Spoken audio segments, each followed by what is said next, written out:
Well, Pete Hegseth was reported to have had such a severe drinking problem while working as a weekend morning host at Fox that he promised Republican senators that he would not drink if they voted to confirm him as Secretary of Defense. And so we're just going to have to assume that Pete Hegseth was stone cold sober today when he said something that sounds like it belongs in the great Comedy Central TV series Drunk History.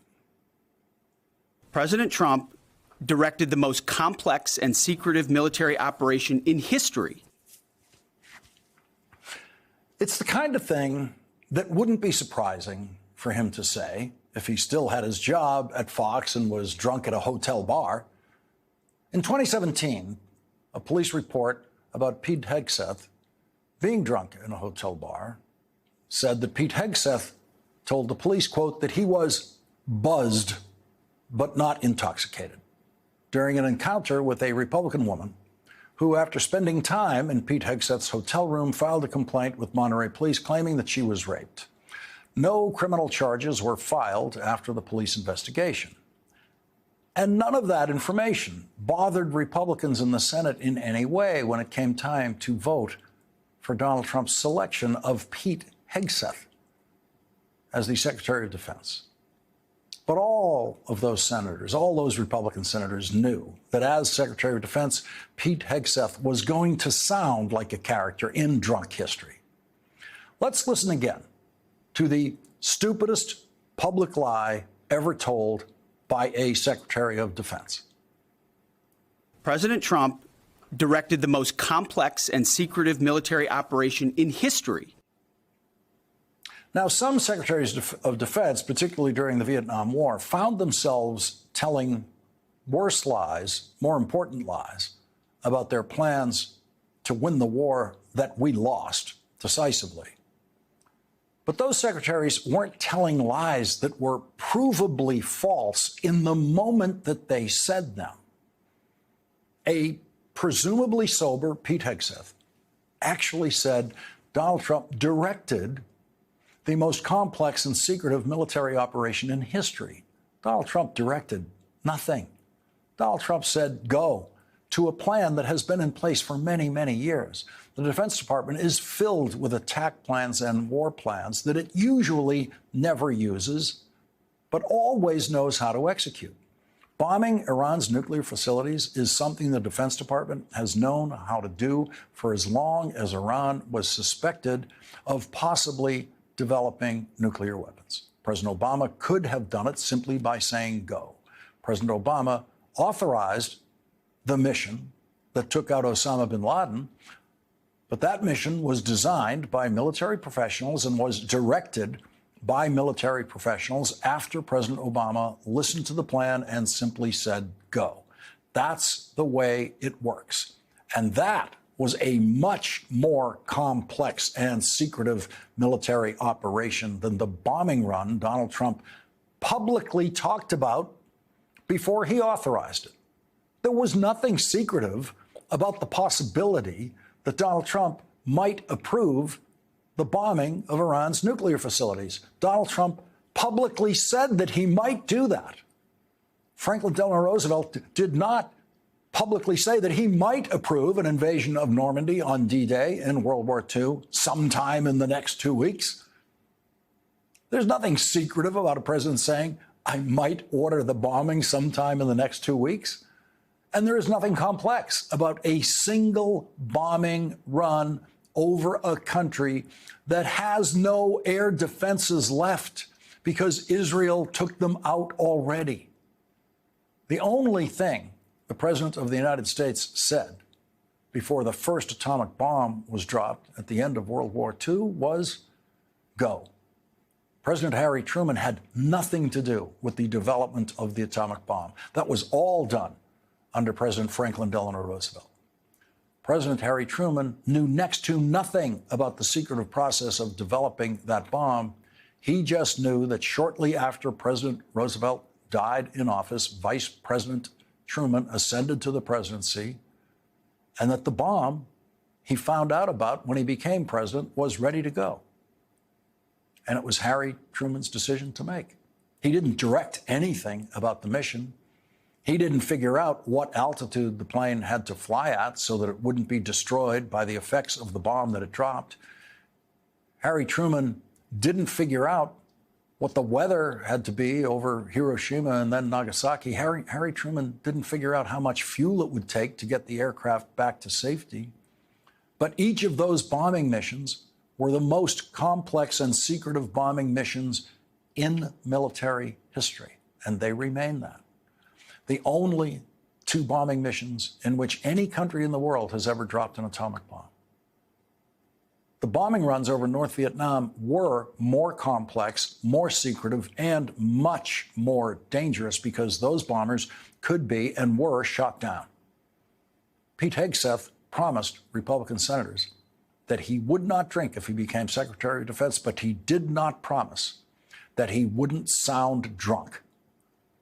The single most complex and secretive military operation in history was, in fact, the D-Day invasion that has been the subject of hundreds of books, dozens and dozens of movies, none of which can capture the full complexity of the years of preparation and planning and the secretive, intense discipline that made D-Day the successful turning point in World War II that it was.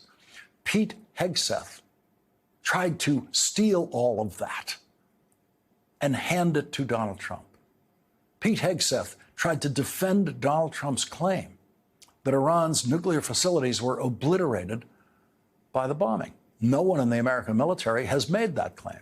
And today, Pete Hegseth, in effect, seized the microphone when the chairman of the Joint Chiefs of Staff, General Dan Kane, was asked about the bombing damage. General, on Sunday you said final battle damage will take some time. And you also said, I think BDA is still pending, and it would be way too early for me to comment on what may or may not still be there at the nuclear facility. That was just over 3 days ago. So what has changed? Would you use the term obliterated as well? Sure, like I said, we don't do BDA. I'll refer that to the intelligence community. And You're talking with them. I mean, what changed in the past 3 days that make you so, you know? sir, I think I said. I mean, I think I explained what changed. There was a great deal of irresponsible reporting based on leaks, preliminary information in low confidence. Again, when someone leaks something, they do it with an agenda.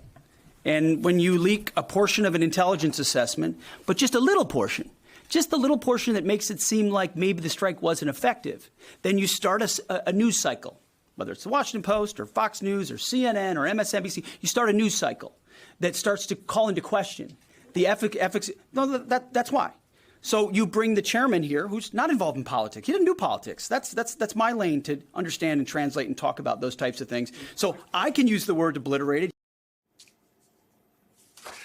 Well, he was a paid liar for Fox, so of course he can use any word he wants now that he's Donald Trump's appointed liar at the Defense Department. Pete Hegseth had a run-in with the best reporter who has ever been employed by Fox today, Chief National Security Correspondent Jennifer Griffin. Jennifer Griffin, in her 18 years of experience covering the Pentagon, knows more about the Defense Department and its operations than Pete Hegseth might ever know. Do you have certainty that all the highly enriched uranium was inside the Fordo Mountain, or some of it, because there were satellite photos that showed more than a dozen trucks there 2 days in advance? Are you certain none of that highly enriched uranium was moved? Of course, we're watching every single aspect, but Jennifer, you've been about the worst, the one who misrepresents the most intentionally. What the president says. I'm familiar. Report about the ventilation shafts on Saturday night. And in fact, I was the first to describe the B-2 bombers, the refueling, the entire mission with great accuracy. So I take issue with that. I appreciate you acknowledging that this was the issues. the most successful mission based on operational security that this department has done since you've been here, and I appreciate that. So Absolutely. we're looking at all aspects of intelligence and making sure we have a sense of what was where. Pete Hegseth, along with Secretary of State Marco Rubio, CIA Director John Ratcliffe, and Chairman of the Joint Chiefs of Staff, General Dan Kane, participated in a closed-door briefing to all members of the Senate today. After that briefing, Senator Chris Murphy of Connecticut said this.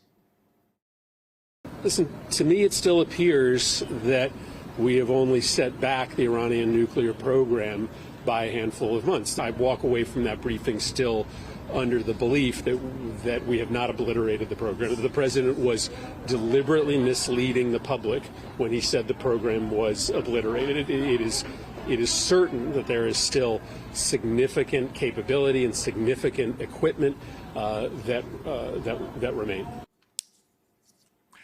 Before he became Secretary of Defense, Pete Hegseth said that he opposed women serving in the military. In his book, Pete Hegseth wrote, "We need moms, but not in the military, especially not in combat units." And in November, Pete Hegseth said this. I'm straight up just saying we should not have women in combat roles. It hasn't made us more effective, hasn't made us more lethal, has made fighting more complicated. And once again today, Pete Hegseth demonstrated just how obsessed he is with trying to keep women out of combat roles by refusing to acknowledge the women who actually participated in the bombing mission in Iran. Why not acknowledge the female pilots that also participated in this mission? The early messages that you sent out only congratulated the boys. So when I say something like our boys and bombers, see, this is the kind of thing the press does, right? Of course, the chairman mentioned a female bomber pilot. That's fantastic. She's fantastic. She's a hero. I want more female bomber pilots. I hope the men and women of our country sign up to do such brave and audacious things. But when you spin it as, because I say our boys and bombers as a common phrase, I'll keep saying things like that, whether they're men or women. I'm very proud of that female pilot, just like I'm very proud of those male pilots. And I don't care if it's a male or a female in that cockpit, and the American people don't care. But it's the obsession with race and gender in this department that's changed priorities. And we don't do that anymore. We don't play your little games. Boys and bombers. Boys and bombers was a common phrase. Yeah, maybe during World War II when we only had men in combat roles. But we've had women in bombers for a long time now. And Pete Hegseth can't quite fit that into his language. He said, I don't care if it's a male or female in that cockpit. Okay, then let's just call them girls instead of boys. Or even better, let's call them what they really are, men and women. America was offered an opportunity today for all of us to do an intelligence assessment of Pete Hegseth. And for most observers, once again, Pete Hegseth failed that intelligence assessment.